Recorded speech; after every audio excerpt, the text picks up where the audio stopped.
रुक जाओ, रुक जाओ। भाग भाग, पीछे मुड़ के मत दिखना। सीआईडी वालों को अपना मुंह नहीं दिखाना है। जल्दी चलो वरना बुरी तरह से फंस जाएंगे हम। रुक जाओ ना तो गोली चला दूंगा मैं। श्रेया पकड़ो उन्हें।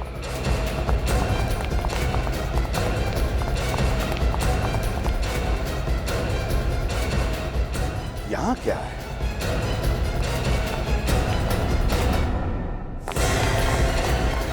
रुक जाओ। अब धीरे धीरे घूम जाओ।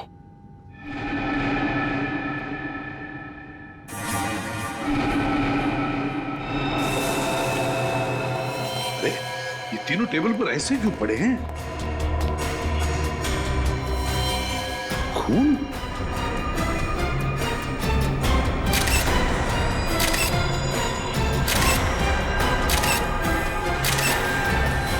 सिर के बीचों बीच गोली लगी है, तीनों के। हाँ सर। हेलो रजत सर। ये इन तीनों के सिर में गोली मारी गई है। लगता है उन तीनों ने ही खून किया इनका। छोड़ो मत उन्हें, पकड़ो उन्हें। 3-3 खून कर दिए तुम लोग। क्या सोचा था हमसे बच के निकल जाओगे? खून? लेकिन हमने किसी का खून नहीं किया है। झूठ मत बोलो। कॉन्फ्रेंस रूम में पड़ी 3 लाशें गवाह हैं तुम्हारे जुर्म की। हम सच कह रहे हैं सर, हम यहाँ उनसे मिलने आए थे, उन्हें मारने नहीं। अगर आप लोगों ने किसी को मारा नहीं तो फिर भाग क्यों रहे थे? क्योंकि जिस मकसद से हम यहाँ आए थे वो तभी पूरा होगा अगर आप हमें पकड़े नहीं। जाने दें। कैसा मकसद?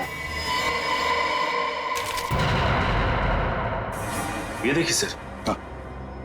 ये रहा चेक और इसके ऊपर खून लगा हुआ है। सर वो तीनों तो चेक लेने के लिए आए थे, तो फिर चेक लिए बिना कैसे चले गए? वही तो, आए थे चेक लेने के लिए, लेकिन चेक लेकर ही नहीं गए। और तो और साथ साथ इन तीनों का खून करके चले गए। ये कैसे हो सकता है? पंकज, मिताली को लेकर आओ जल्दी। सर उन तीनों को पकड़ के रखा है। उन तीनों के नाम है मिंटू हसन, सुखी और मनप्रीत। श्रेया उन्हीं के पास है, लेकिन सर वो बार बार एक ही बात कह रहे हैं कि उन्होंने ये खून नहीं किए। मिंटू हसन, सुखी और मनप्रीत कह रहे खून नहीं किया। रजत, डॉक्टर तारिका को बुलवा लेते हैं और उससे इन तीनों की गन पाउडर टेस्ट करवाते हैं। पता चल जाएगा कितना सच बोल रहे, कितना झूठ। सारे कमरे की अच्छी तरह से तलाशी लेते हैं, कुछ ना कुछ तो जरूर मिलेगा। चेक करो।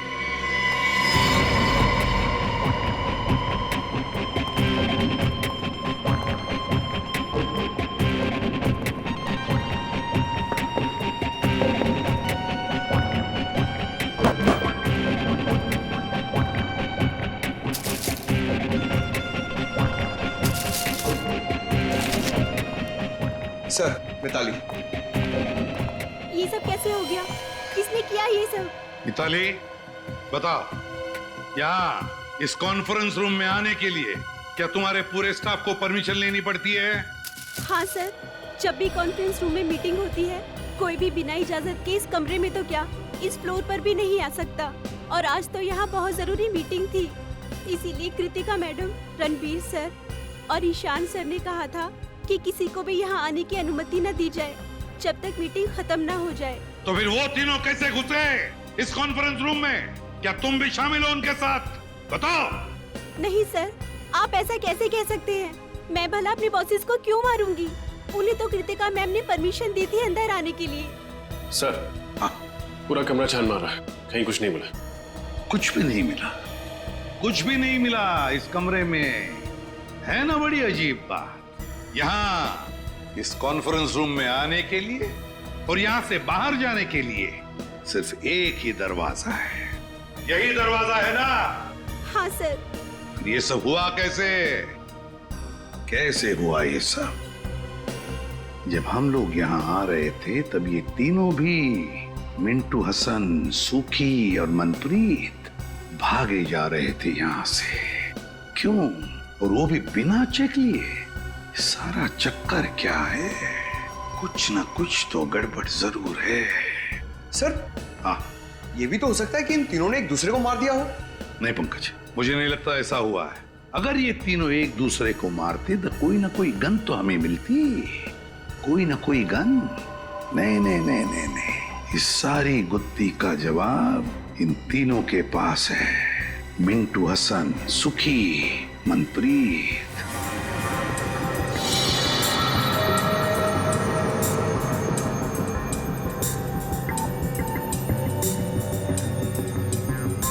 ये लोग सच कह रहे हैं सर, इनमें से किसी ने भी गोली नहीं चलाई। किसी के हाथ पर गन पाउडर का निशान नहीं। नहीं सर। अब तो यकीन हो गया ना आप लोगों को कि हम शरीफ लोग हैं, क्रिमिनल नहीं। शरीफ लोग, मिंटू हसन, सुखी, मनप्रीत, शरीफ लोग इसलिए भाग रहे थे हमसे। दरअसल हमें यहाँ आर्यन और शिमोना ने भेजा था एक 2.5 करोड़ का चेक लेने, लेकिन इससे पहले कि हम तीनों को मिल पाते गोलियां चल गई और हम लोगों को लगा कि पतली गली से कट लेने में ही समझदारी है। पतली गली से कट लेने में ही समझदारी है। अगर तुम लोग शरीफ होते तो या तो खूनी को पकड़ने की कोशिश करते या फिर सीआईडी को बुलाते। नहीं कर सकते थे मैं साहब, क्योंकि हमारी शराफत हमें हमारी मंजिल से भटका देती। मंजिल? जरा हमें भी तो बताओ, क्या मंजिल है तुम्हारी? एक मुजरिम। मुजरिम? कौन मुजरिम? मुजरिम नहीं, कैंसर है वो, कैंसर। एक ऐसा कैंसर जो समाज के जड़ों को खोखला कर देना चाहता है, और उस कैंसर से देश को बचाने के लिए हमें भी मुजरिम बनना पड़ा। पर हम सिर्फ छोटे मोटे जुर्म करते हैं, शरीफों को नुकसान नहीं पहुंचाते। हम तो बस इतना चाहते हैं कि हमारे गुनाहों से प्रभावित होके वो हमें अपनी दुनिया में एंट्री दे दे। इसीलिए भाग रहे थे तुम हमसे? पकड़े नहीं जाना चाहते थे, क्योंकि अगर पकड़े जाते तो उनके गैंग में घुस नहीं पाते, है ना? जी हाँ, क्योंकि अपने सारे काले धंधे सफेद चादर की आड़ में करता है, और जुर्म के दुनिया की कीचड़ की एक बूंद भी उसके पाप के महल को धाराशाही कर सकती है। इसीलिए हम नहीं चाहते थे कि हम आपके साथ पकड़े जाएं। लेकिन आप लोगों ने पकड़ ही लिया। ये शिमोना और आर्यन, इनका क्या संबंध है इस बात से? वो दोनों उसी के लिए तो काम करते हैं, और हम तो उन्हें बस सीढ़ी की तरह इस्तेमाल कर रहे थे ताकि उन तक पहुंच सके। मतलब शिमोना और आर्यन ने मिलवाया तुम्हें इस रणवीर, ईशान और कृतिका? जी हाँ, कल दोपहर आर्यन और शिमोना की नकली आर्ट एग्जीबिशन में। आर्यन और शिमोना दिख रहे हैं कहीं? वो रहे, शिमोना लाल सलवार में और आर्यन ब्लैक कोट में। अपने हुनर का गलत फायदा कैसे उठाया जाता है, कोई इनसे सीखे। न जाने कितने लोगों को उल्लू बनाया इन दोनों ने अपने आर्ट और एंटीक के चक्कर में। गुड, काफी अच्छी जानकारी है आपको पेंटिंग्स की। मुझे लगता है ये वाली पेंटिंग हमारे कॉन्फ्रेंस रूम के लिए काफी अच्छी रहेगी, क्यों कृतिका? वाकई इस पेंटिंग में कुछ तो कशिश है। बिल्कुल ठीक है आपने कृतिका जी, एक नायाब हीरे की कीमत एक अच्छा जौहरी परख सकता है, और आपकी आंखों में परखने की नजर कूट कूट कर भरी है। पर 3 करोड़ तो ज्यादा ही है इस पेंटिंग के लिए। अरे कैसी बातें कर रहे हैं आप, इस पेंटिंग के लिए 30 करोड़ भी कम है। और वैसे भी जो चीजें अनमोल होती है ना, उनकी कीमत नहीं लगाई जाती। क्यों आर्यन? क्या डायलॉग मारा है। जो चीज अनमोल होती है ना, उसकी कोई कीमत नहीं बताई जाती। देखना, इस पे तीनों के तीनों क्लीन बोल्ड हो जाएंगे। पर कुछ तो कम कीजिए, बहुत ज्यादा है। भाई हमें कृतिका जी की मुस्कान बहुत पसंद आई। जी शुक्रिया। आप एक काम कीजिए, 3 की जगह 2.5 करोड़ दे दीजिएगा। ठीक? ठीक है, डन करते हैं। तो फिर ठीक है, कल हम सारी पेंटिंग्स आपके ऑफिस में भिजवा देते हैं और आपसे चेक भी ले लेंगे। ठीक है। तो फिर बोलिए, कल कितने बजे तक कॉन्फ्रेंस रूम में आएंगे आप पेंटिंग्स देखने के लिए? 11 बजे सही रहेगा। 11 बजे मिलते हैं। डन। डन। Thank you.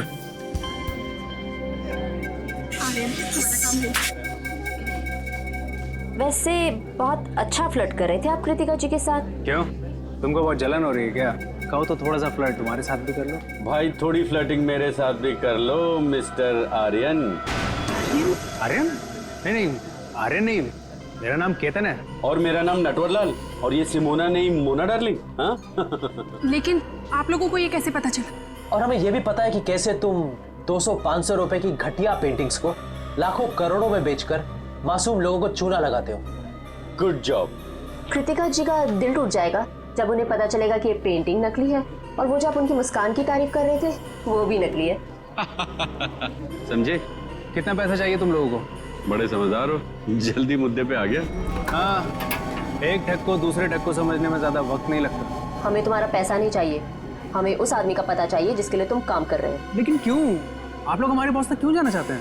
ये सोचना तुम्हारा काम नहीं है। अगर तुम चाहते हो कि तुम्हारी 420 की गाड़ी सही सलामत चलती रहे, तो जैसे कह रहे हैं वैसा ही करो।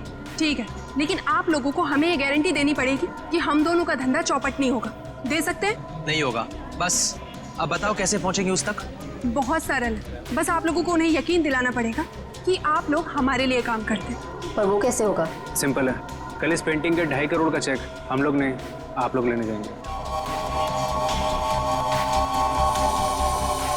शिमोना का इन तीनों से पूछना कि तुम लोग कॉन्फ्रेंस रूम में कितने बजे तक रहने वाले हो, ये बात कुछ हजम नहीं हो रही है। सर हो सकता है इन तीनों का खून आर्यन और शिमोना ने किया हो। उन्हें ऐसा लगा हो कि हमारा भी काम हो गया और ये तीनों भी फंस गए। पंकज, जो तीनों भी आर्यन और शिमोना के कस्टमर्स थे तो वो उन्हें क्यों मारेंगे? नहीं नहीं नहीं नहीं, कुछ और ही चक्कर है। अच्छा एक बात बताओ, तुम लोगों को कुछ याद आता है? कोई ऐसी खास बात जो हमें बताना भूल गए हो तुम? एसीपी सर, एक फोन तो आया था आर्यन को? नहीं, रणवीर को। और वो बहुत गुस्से में बात कर रहा था फोन पे। नहीं, क्या बात कर रहा था वो? Excuse me. हेलो, क्या ऐसे कैसे खराब हो गया? उसे जल्दी से ठीक करवाओ। कल सुबह 11 बजे मेरी एक बहुत जरूरी मीटिंग है, उसे पहले ये काम हो जाना चाहिए, समझे?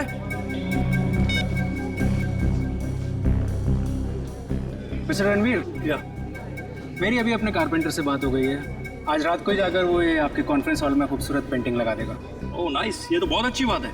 इसका मतलब कल सुबह जब हम ऑफिस पहुंचेंगे तो ये पेंटिंग दीवार पर लगी होगी। बिल्कुल। गुड। और हमारी जगह चेक लेने के लिए ये तीनों आएंगे। ओह, कौन है ये तीनों? ये तीनों भी हमारे साथ ही काम करते हैं। और जैसे ही हम यहाँ पहुंचे गोलियां चलने लगी। उसके बाद क्या हुआ आपको तो पता ही है। कुछ ना कुछ तो गड़बड़ जरूर है, कुछ ना कुछ तो गड़बड़ जरूर है। वरना इस आर्यन ने रात को फोन करके तुरंत पेंटिंग्स क्यों लगवा ली कॉन्फ्रेंस रूम में? कुछ ना कुछ तो गड़बड़ जरूर है। क्या तुम लोगों ने इन दोनों को देखा था बिल्डिंग में? नहीं, वो दोनों तो यहाँ कहीं नजर नहीं आए। कहीं भी दिखाई नहीं दिए। तो फिर ये खून किया किसने? ये खून किया किसने? किसने किया ये खून? के पता चला गोलियां कैसे चली? हाँ पता तो चला है कुछ, शायद मदद मिल जाए। तो बता दे। वैसे कृतिका, ईशान और रणवीर ऐसे ही बैठे थे ना कॉन्फ्रेंस रूम में? बिल्कुल ऐसे ही बैठे थे और तीनों के सिर के बीचों बीच गोली लगी है। और वो गोली एक ही कैलिबर की है बॉस, जो तीनों को लगी है। और तीनों को गोली 55 से 60 डिग्री के एंगल से चली है, ऐसे।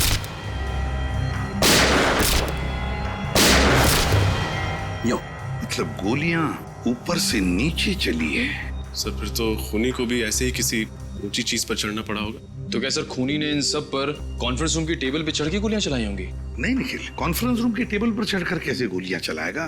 क्योंकि अगर खूनी या जो भी जिसने भी टेबल पर चढ़कर गोलियां चलाई तो फिर उसके जूतों के निशान मिलते हैं हमें। चलो उसने जूते के निशान अगर साफ भी किए होते तो भी उसके जूते के नीचे जो धूल लगी रहती है वो तो मिल जाती, उसके ट्रेसेस तो मिल जाते हमें। वैसा तो कुछ भी नहीं मिला हमें।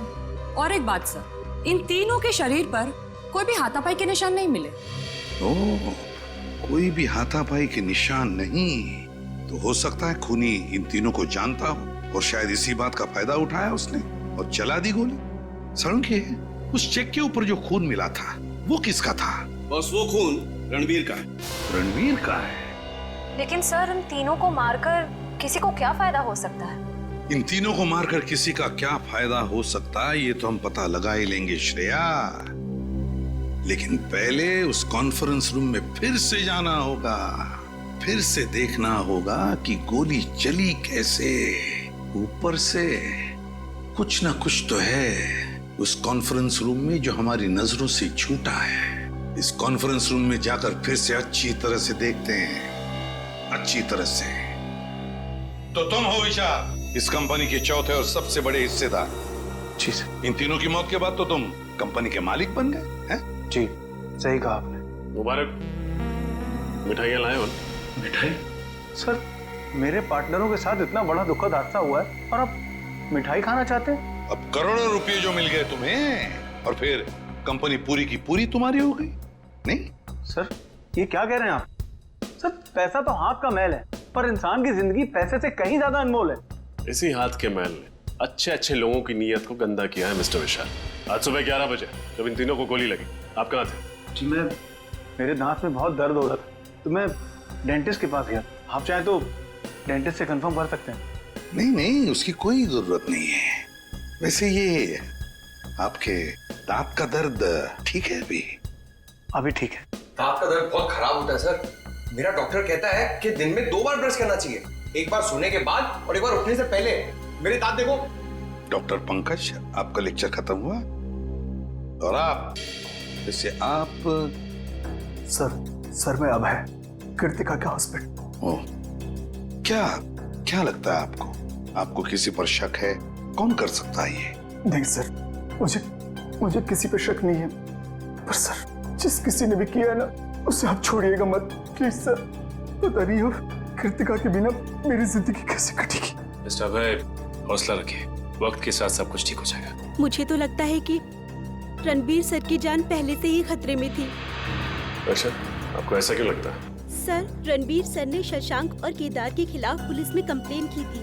वो दोनों कंपनी हथियाना चाहते थे और रणबीर सर कुछ दिनों से काफी अजीब सा बिहेव करते थे। ना हंसते थे, ना बोलते थे, हमेशा अकेले रहते थे। जहाँ भी जाते थे ड्राइवर को भी साथ लेकर नहीं जाते थे। जहाँ भी जाते थे अकेले जाते थे, अपने ड्राइवर को भी साथ में नहीं लेके जाता था। सर, सालुन के सर कह रहे थे ना कि गोली 55 से 60 डिग्री के एंगल में चली। गोली कहीं ऊंचाई से चलाई गई। लेकिन सर, इस सारी जगह को देख के तो नहीं लगता कि गोली ऊंचाई से चली। सर, मेरी समझ में एक बात नहीं आ रही है। अगर कोई किसी को गोली मारेगा तो खड़े खड़े सामने ऐसे मारेगा, टेबल पे चढ़ के गोली क्यों मारेगा सर? सर, कहीं ऐसा तो नहीं कि गोलियां किसी चीज के अंदर से चली थी? हो सकता है, बिल्कुल हो सकता है श्रेया, बिल्कुल हो सकता है।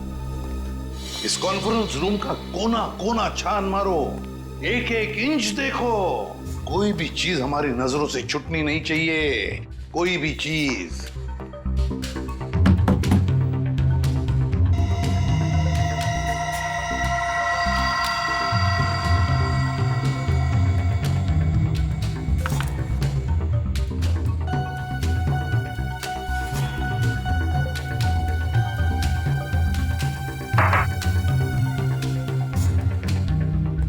सर, फिर से कुछ नहीं मिला। रजत, एक बात समझ में नहीं आ रही है। इतना बड़ा प्रोजेक्टर का स्क्रीन है, प्रोजेक्टर का रिमोट है, मगर प्रोजेक्टर कहीं दिखाई नहीं दे रहा है। क्योंकि सर प्रोजेक्टर सीलिंग के अंदर लगा हुआ है। प्रोजेक्टर सीलिंग के अंदर लगा हुआ है? अच्छा, तो क्या हम उसे नीचे उतार सकते हैं? जी सर। कैसे? सर, वो जो रिमोट में ऊपर वाला बटन है उसको दबाएंगे आप तो ये प्रोजेक्टर नीचे आ जाएगा।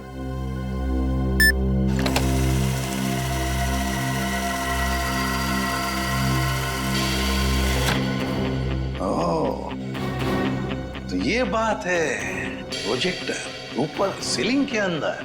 विशाल जी, एक बात बताइए, ये रणवीर, ईशान और कृतिका, ये तीनों भी क्या मीटिंग के वक्त इन्हीं कुर्सियों पर बैठते थे या कहीं पर भी? जी हाँ सर, जब भी हम मीटिंग लेते थे कॉन्फ्रेंस हॉल में, ये तीनों इन्हीं जगहों पर ही बैठते थे।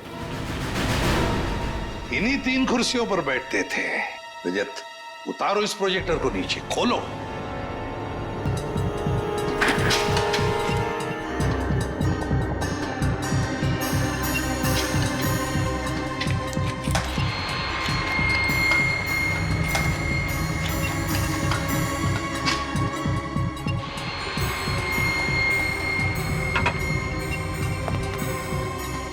खोलो इसे पंकज।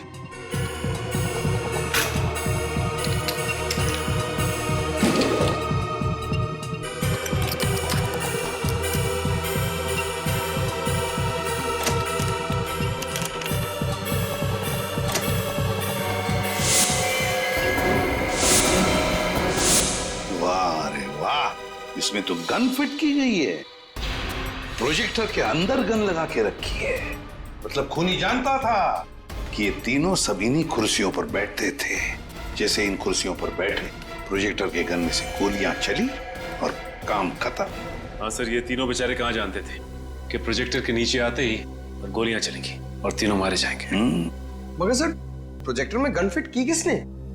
गन फिट की किसने? सर, मिंटू हसन कह रहे थे ना कि उन्होंने रणवीर को फोन पर किसी से बात करते हुए सुना था और रणवीर कह रहा था कि आज ही ठीक हो जाना चाहिए। उसे जल्दी से ठीक करवाओ। कल सुबह 11 बजे मेरी एक बहुत जरूरी मीटिंग है, उसे पहले ये काम हो जाना चाहिए, समझे? नहीं, रणवीर इस प्रोजेक्टर की बात तो नहीं कर रहा था? हाँ, हो सकता है। मिताली, क्या मीटिंग से पहले किसी ने इस प्रोजेक्टर को हाथ लगाया था? कोई रिपेयर करने आया था? सर, कल रात को आर्यन और शिमोना आए थे ये पेंटिंग लगाने के लिए। उसी दौरान एक इंजीनियर भी आया था प्रोजेक्टर ठीक करने के लिए। उस वक्त आप यहाँ थे? नहीं सर, मैं नहीं थी। रात हो गई थी तो मैं घर चली गई थी। मुझे वॉचमैन ने बताया। कौन था ये इंजीनियर? पता नहीं सर, कोई नया इंजीनियर था। वॉचमैन कह रहा था कि पहली बार देखा है। उस इंजीनियर ने अपना नाम, पता, नंबर तो दिया होगा? नहीं सर। कोई नया इंजीनियर जिसका नाम नहीं, पता नहीं, नंबर नहीं। वाह रे वाह, बहुत बड़ी प्लानिंग की इस खूनी ने। पहले इसने प्रोजेक्टर को बिगाड़ दिया, फिर अपने आदमी को बुला लिया इसे रिपेयर करने के लिए, इस नए इंजीनियर को, और उसके जरिए उसने ये गन फिट कर दी इस प्रोजेक्टर में। मगर ये इंजीनियर उसी वक्त आया था जिस वक्त आर्यन और शिमोना ये पेंटिंग लगाने आए थे। ओह, तो इसका मतलब है आर्यन और शिमोना, ये दोनों का कोई ना कोई कनेक्शन जरूर है इन 3 खूनों के साथ। सर, ये आर्यन और शिमोना हर जुर्म से पहले अपनी पहचान बदल लेते हैं। शायद इस वक्त भी अपने नए जुर्म के बारे में सोच रहे हैं। हाँ, तो पता लगा आर्यन और शिमोना इस बार अपने चेहरे पर कौन सा नया चेहरा लगाने वाले हैं। शशांक और केदार, पता है इस कागज में क्या है? क्या लिखा है सर? तुम्हारे अतीत का इतिहास। कैसा इतिहास? किस तरह आप लोग बड़ा मगरमच्छ बनकर छोटी मछलियों को खा जाना चाहते हैं, इसका इतिहास। अब तक कुल 15 कंपनियों को आप लोग अपनी कंपनी में शामिल कर चुके हैं, या तो पैसे का लालच देकर या फिर धोखाधड़ी से। इसमें गलत क्या है सर? हर बिजनेसमैन का एक सपना होता है कि वो अपना कारोबार फैलाए। आप लोग बस वही कर रहे हैं, मगर गलत ढंग से कर रहे हैं, गलत ढंग से। ये है वो 7 लोग जिन्होंने तुम्हारे खिलाफ कंप्लेंट दर्ज की है पुलिस में। इसमें रणवीर भी है। सर, वो कहते हैं ना कि इंसान जैसे जैसे कामयाब होने लगता है तो उससे जलने वालों की तादाद भी बढ़ने लगती है। ये लोग जलते हैं हमसे सर। झूठ! इसलिए बिना वजह ये लोग हमारी तरक्की में बाधा डालने की कोशिश कर रहे थे। ये लोग झूठ बोल रहे हैं। क्या तुमने इन लोगों को धमकी नहीं दी कि तुम्हारी कंपनी हमें दे दो? हाँ या ना? नहीं सर, हमने इन्हें धमकी नहीं दी थी, सिर्फ प्यार से विनती की। प्यार से विनती की? सीधे सीधे बता दो, क्यों मारा तीनों को? यकीन मानिए मेरा सर, हमने इन्हें नहीं मारा। हाँ सर, हम तो इन्हें जानते भी नहीं है। जानते भी नहीं? ठीक है, निकल, तो दिखाओ इन्हें फोटो। गौर से देखो, पहचानते हो इन्हें? नहीं सर, हम इन्हें नहीं पहचानते। ये शिमोना है और ये आर्यन, आपकी तरह 420। आर्यन और शिमोना, हम ये नाम पहली बार सुन रहे हैं सर। हाँ सर। सर, मुझे लगता है ये दोनों सच कह रहे हैं। उन तीनों के खून में इनका हाथ नहीं है। श्रेया, इतनी जल्दी ये कहना ठीक नहीं है। और अगर मान भी लिया कि इन दोनों ने खून नहीं किया, तो फिर खून किया किसने? ये खून किसी ऐसे आदमी ने किया जो अंदर वाला है, अंदर वाला, और जो जानता था कि ये रणवीर, ईशान और कृतिका वहां उस कॉन्फ्रेंस रूम में 11 बजे आने वाले थे। सर, जिस क्लाइंट के साथ मीटिंग थी, हो सकता है वही हो इस सब के पीछे। हम मगर विशाल और मिताली, इन दोनों ने तो हमें उसके बारे में कुछ नहीं बताया। सर, हो सकता है उन दोनों को पता ही ना कि ये मीटिंग आखिर थी किसके साथ। हो सकता है। सर, अक्सर जो बातें साथ वालों को पता नहीं होती हैं, वो बातें उनके ड्राइवर्स को पता होती हैं। तो ठीक है, ड्राइवर से पूछताछ करो।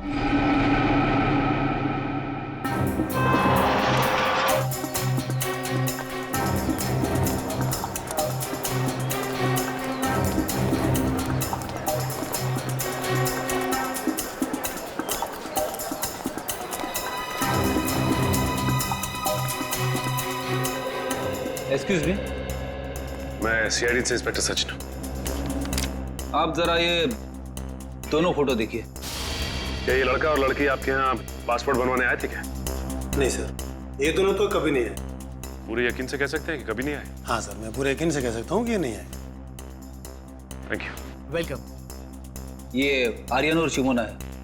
क्या ये दोनों आपके बैंक में नया अकाउंट खुलवाने आए थे? आर्यन और शिमोना? एक मिनट सर।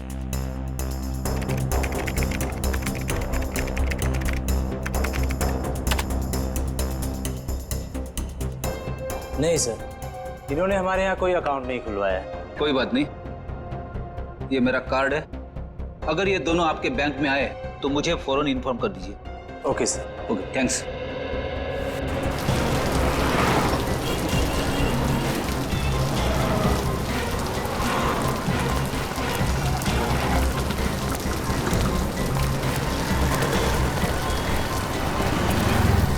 सर, हमारी तहकीकात की राह गलत तो नहीं है? शायद इस बार आर्यन और शिमोना ने कोई नया अकाउंट खुलवाया ना हो। नहीं फ्रेडी, ऐसा नहीं हो सकता। आर्यन और शिमोना का जुर्म गणित की गिनती की तरह है। जिस तरह से 3 से पहले 2 का आना तय है, उसी तरह शिमोना और आर्यन का बैंक अकाउंट खुलवाना तय है।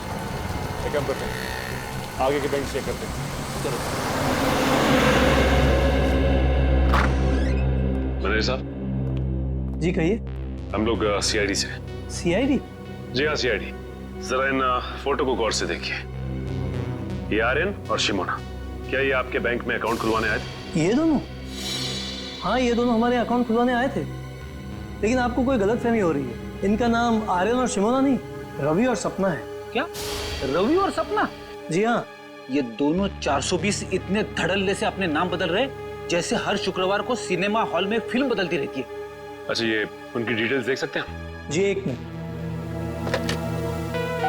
हाँ वीरेन, उस फाइल में से रवि और सपना की डिटेल्स लेकर आना। हाँ।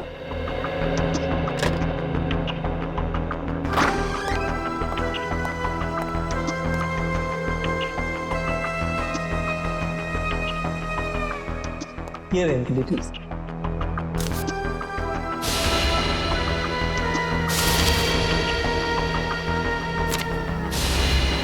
सारे जरूरी कागजात और डॉक्यूमेंट्स वगैरह दिख रहे हैं।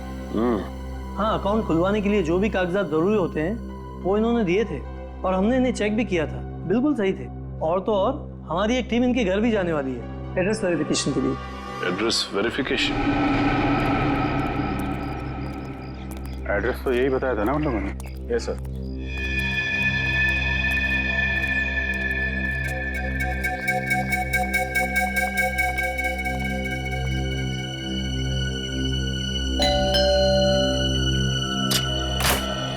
मिस्टर रवि जी बोलिए। हम लोग एएसडीसी बैंक से आए हैं आपके घर का वेरिफिकेशन करने। आपने नया खाता खोलने के लिए एप्लीकेशन दिया है ना? हाँ, आइए। आइए।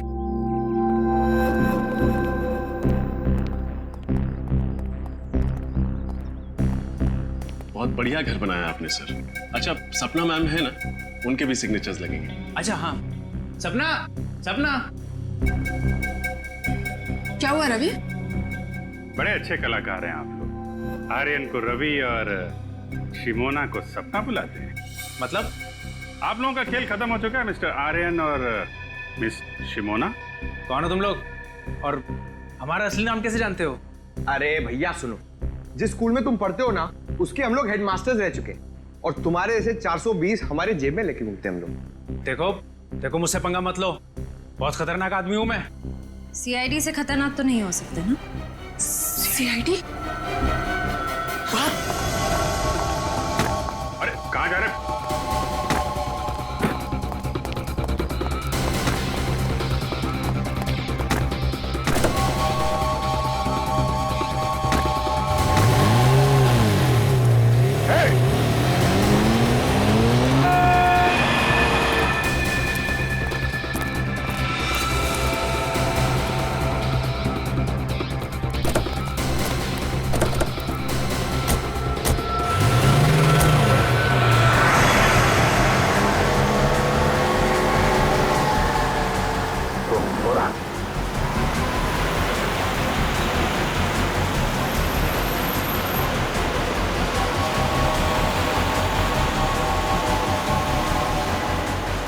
थोड़ा और तेज है सर।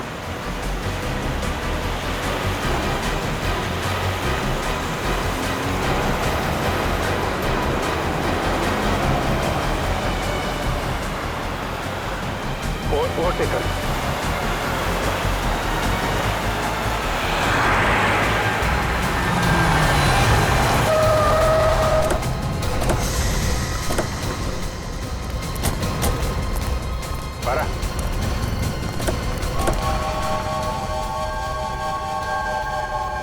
कहाँ भाग रहा है?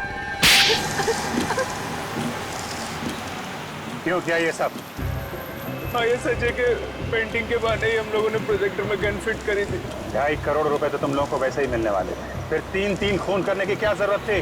क्योंकि अगर हम उनका खून नहीं करते तो वो हमारा खून कर देते। वो कौन? सर, वो पिछले महीने हमने एक आदमी को चूना लगाने की कोशिश करी, जो हमारे जाल में फंसा ही रही। हाँ, तो मैं कैसे यकीन कर लूं कि जो जेवरात आप हमें बेचना चाहते हैं वो सब असली हैं और राजा महाराजाओं के वक्त के हैं? अगर आपको हमारे ऊपर यकीन नहीं तो ये रहा उसका प्रमाण पत्र। ये मिस्टर अभिमन्यु, उस राजघराने के वारिस, उनका नाम और नंबर इसी में। और वैसे भी अगर आपके बॉस को हम पर यकीन नहीं होता तो नीलामी में 5 करोड़ रुपए की बोली क्यों लगाते? ठीक है, बिना भरोसे के कोई भी सौदा पक्का नहीं हो सकता है। ये लीजिए अपनी रकम।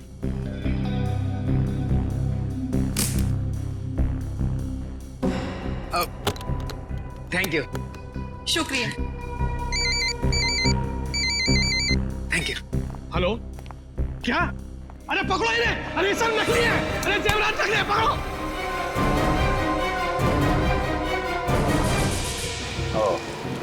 तो उन लोगों ने सोचा कि तुम्हें पुलिस के हवाले करने की बजाय क्यों ना तुमसे एक जुर्म और कराया जाए।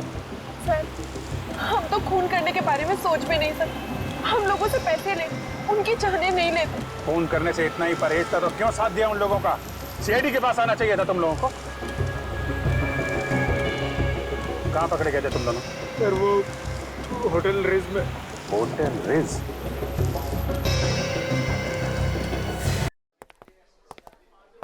Excuse me. आइए सर, आप डिलक्स रूम एसी लेंगे या नॉन एसी सर? सीआईडी, क्या बात है सर? सब ठीक तो है ना?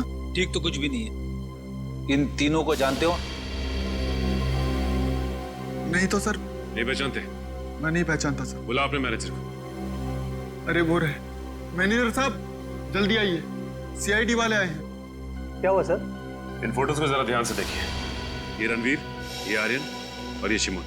जरा डिटेल चेक करके बताइए, क्या ये आपके होटल में आए थे? ठीक है सर। नहीं सर, ये नाम के लोग तो हमारे होटल में कभी नहीं आए। शायद नाम बदल कर रह रहे हो। सर नाम बदल के आए होंगे तो पता नहीं, लेकिन पहले इन्हें इस होटल में आते हुए कभी नहीं देखा सर, जहाँ तक मेरा ख्याल है। जहाँ तक आपका ख्याल है? हेलो, हाँ जरा अंदर आना था।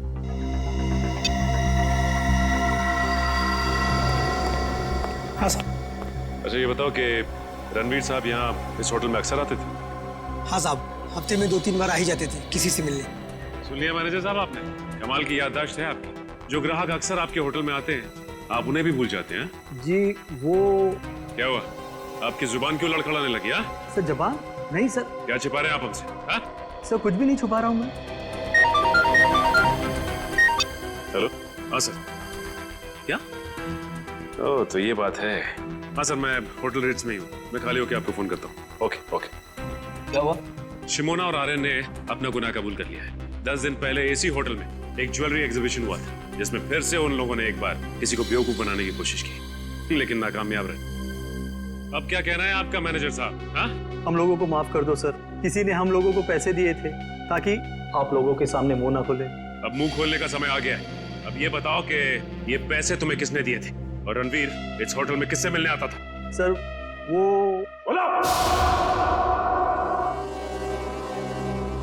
निखिल, इस वॉचमैन को ठीक तरह से समझा दिया है ना? हाँ सर, समझा दिया, लेकिन थोड़ा डरा हुआ है। सर ये जो कोई भी है जो आर्यन और शिमोना को फंसा रहा है, बहुत चालाक है। वो खुद तो कभी सामने नहीं आया, उसने अपना सारा काम अपने स्टाफ के जरिए करवाया। हाँ श्रेया, पर अब इस चेहरे का मुखौटा ज्यादा देर तक नहीं रहेगा। बहुत जल्द हम इसके जुर्म के खेल का पर्दाफाश कर देंगे। सर नाम लिया और मुजरिम हाजिर।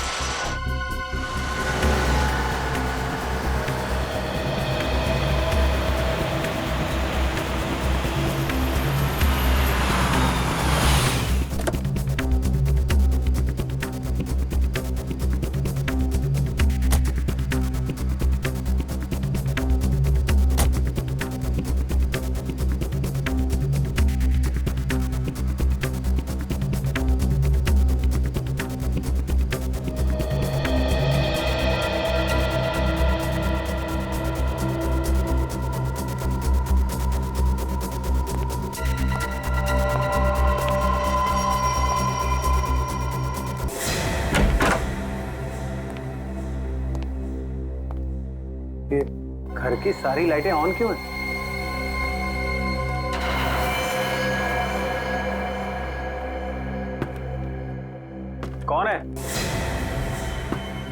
कौन है वहां पर? नीचे आओ। अरे क्या हाल है विशाल भाई, कैसे हो? दांत का दर्द कैसा है? मैंने कहा था ना आपको 2 बार ब्रश करना सोने के बाद उठने से पहले। तुम यहाँ क्या कर रहे हो? क्या आप मुझे यहाँ देख के खुश नहीं है? तो जरा पलट के इस तरफ देखो, शायद हमें देख के कुछ खुशी मिल जाए आपको। अरे सर, आप लोग यहाँ पर मेरे घर में?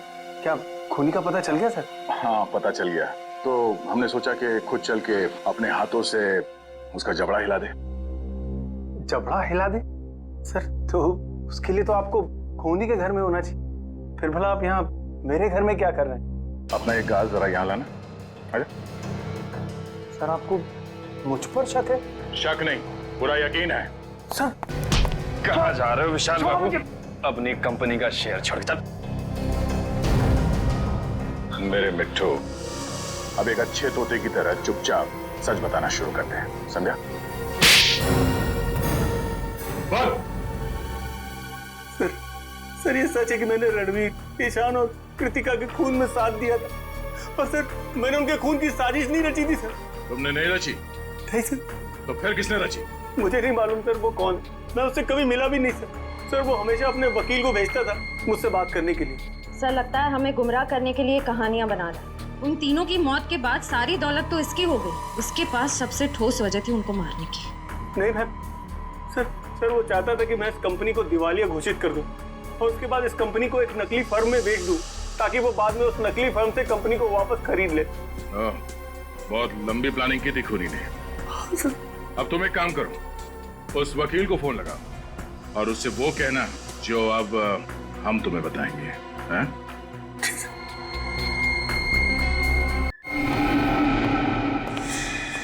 विशाल, आखिर कौन सी ऐसी जरूरी बात थी जो तुम इस अनजान जगह पे कर रहे हो? अगर तुम चाहते तो ये बात ऑफिस में भी हो सकती थी। सुरेश जी, बात बहुत जरूरी थी, इसलिए मुझे आपको यहाँ बुलाना पड़ा। कौन सी जरूरी बात थी? सुरेश जी, रणवीर ने ये कंपनी हमें बेचने से पहले किसी और को बेच दी है। अब इस कंपनी को बेचने का हक हमारे पास नहीं है। एक मिनट, क्या कहा आपने? इस कंपनी को बेचने का हक आपके पास नहीं? हाँ, मैं सच कह रहा हूँ। रणवीर ने बाकी सारे पार्टनरों के साथ गद्दारी की और इस बात की भनक तक नहीं लगने दी किसी को। अच्छा ये बताओ, इस कंपनी के नए मालिक का नाम क्या है? हम हैं। वकील साहब को हमारा प्यार भरा नमस्कार। अपना प्यार भरा नमस्कार रखो अपनी जेब में, और अगर अपनी भलाई चाहते हो तो चुपचाप ये कंपनी उसको दे दो जिसका इस कंपनी पे पूरा पूरा हक।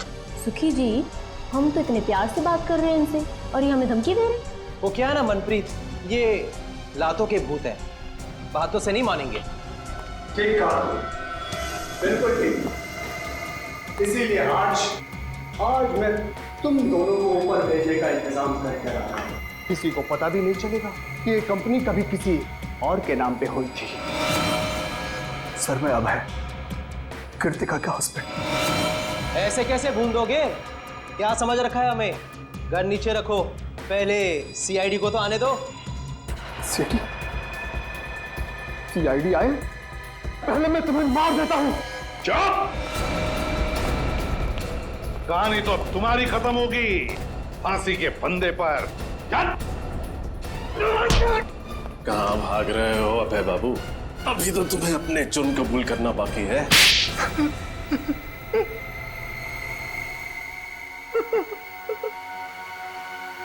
तीन खून करके पेट नहीं भरा तो और 2 खून करने चले थे। हा? और खून करूंगा मैं, और करूंगा। जो भी मेरे और मेरी कंपनी के बीच में आएगा वो सबको मरना पड़ेगा। गद्दारी की थी मेरी पत्नी कृतिका ने मेरे साथ। कैसी गद्दारी? मैंने कृतिका, ईशान और रणवीर को पार्टनर बनाया था अपनी कंपनी में, ताकि वो तीनों मेरी मदद कर सके बिजनेस में, पर उन तीनों ने मिलकर मेरा ही पत्ता काट दिया मेरी कंपनी से। और ये विशाल जिसे मैंने लाया था, इसका हिस्सा मुझसे भी ज्यादा है मेरी कंपनी में। और इसलिए तुमने विशाल को अपने साथ मिला लिया और प्लान बनाया रणवीर, ईशान और कृतिका को मारने का, है ना? क्यों विशाल? फिर तुमने आर्यन और शिमोना की मदद ली और कॉन्फ्रेंस रूम के प्रोजेक्टर में वो मैकेनिज्म फिट कर दिया और ये बेचारे तीनों के तीनों मारे गए। तुम्हें पता था कि तीनों मरने के बाद इनका सारा हिस्सा विशाल को मिलेगा और विशाल कंपनी का मालिक बनेगा और फिर किसी भी तरह से तुम विशाल से कंपनी हथिया लोगे। क्यों, है ना? हाँ। फिर क्या करता मैं? क्या करता मैं? अपनी खोई हुई कंपनी पाने के लिए यही एक रास्ता था मेरे पास। पर अफसोस अभय जी, तुम्हारा ये रास्ता फांसी के फंदे पर जाके खत्म होता है, फांसी के फंदे पर। और विशाल तुम भी नहीं बच सकते, क्योंकि मुजरिम का साथ देने वाला भी उतना ही बड़ा मुजरिम होता है। ले जाओ इनको। चलो सर मुझे माफ कर दीजिए सर, सर मुझे माफ कर दीजिए सर, चलो सर मेरे कुछ नहीं है सर, मुझे माफ कर दीजिए। केस तो सॉल्व हो गया। हाँ रजत, ये केस तो सॉल्व हो गया, मगर वो तीनों कहाँ हैं? मिंटू, हसन, सुखी, मनप्रीत, उन तीनों ने भी बहुत मदद की हमारे इस केस में। पता नहीं कहाँ है सर, उनकी कोई खबर ही नहीं। अच्छे बच्चे बता रहे थे मंजिल के बहुत करीब पहुंचने वाले हैं। 26 तारीख बजाते रहो अच्छे बच्चे, तो 26 तारीख को बजाते रहो।